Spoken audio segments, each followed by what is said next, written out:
Ultra Magnus. Oh, this Magnus. Also, sorry, soundproofing will be going up today actually, so hopefully the next couple of videos will sound a little bit better than this. But before I start talking about this toy, I want to say two things. One, yes, I have seen Dr. Lockdown's video on this because I know a lot of people will ask me. And two, let's talk about the box first. I don't normally do this because I find talking about the box kind of boring, but this box is just stunning. I love the way it looks. I'm not the biggest fan of gold on a lot of things, but this looks incredible. It has like a handle too, so you can cart it around to your work and your coworkers can laugh at you for doing so, and that would be really funny. I don't know why it has a handle, but it has a handle. Who cares? But now onto the toy. And I don't mind it. Okay. So I know why people don't like this thing. And yes, it has a lot of flaws. It does feel like a rushed figure that had to swap lines at the last minute because of Prime's final wave. I am fully on board with that theory. And this mold is based off of a mold that isn't the best, but this figure kind of feels a bit even with that mold feeling a bit already. But I don't know, something about it makes me like it a lot more than others do. So what do I like about it? Well, I love this shade of blue. It's more accurate to the show than the one we got on the North American release of the Beast Hunters version. The Takara one has more accurate paint, obviously. It's more accurate in its detail as well, a little bit. Like the legs, especially to me, look a little bit more accurate than the Beast Hunters one, but that's just my personal preference as well. The shoulder stacks are cool too, and the front of the legs, as I said, looks nice. The front of the chest also looks really nice. The paintwork on this is left to be desired a little bit. Like it could have used second coats in a lot of places, which is one of the main issues. So there's that. The blue on the windshields, like little like fake windshield things, could have been touched up a bit more, but I do still like the way that the chest came out overall. I also really like the shaping of the forearms, and the head sculpt to me looks almost spot on. But yes, it does feel like it's missing something. I think the little ear things aren't tall enough personally, but that could just be me. I also really like that he comes with a more accurate forge of Solus Prime. This hammer is epic.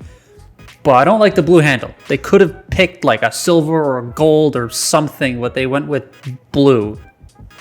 Okay. I don't get it. But why is this thing hated? What are some of the flaws that I mentioned before that I haven't already mentioned? Let's get into it. The gaps in the legs look really bad. The shoulder pads kind of get in the way of posing unless you untab them. The backpack, while it's not as bad as the original, is still there. The ratchets on my copy don't like to hold, so the figure likes to fall over a lot.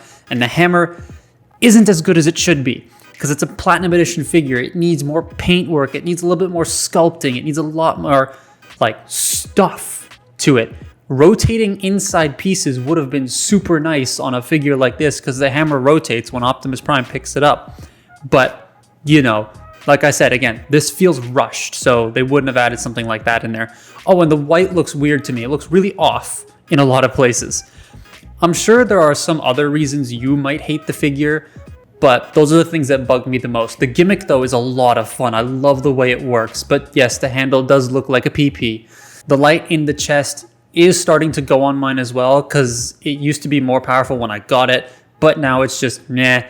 But even before that, it didn't really get the desired effect of lighting up the chest fully. It just kind of lights up the center and looks a bit weird traveling up and down. It's like if someone swallowed a flashlight.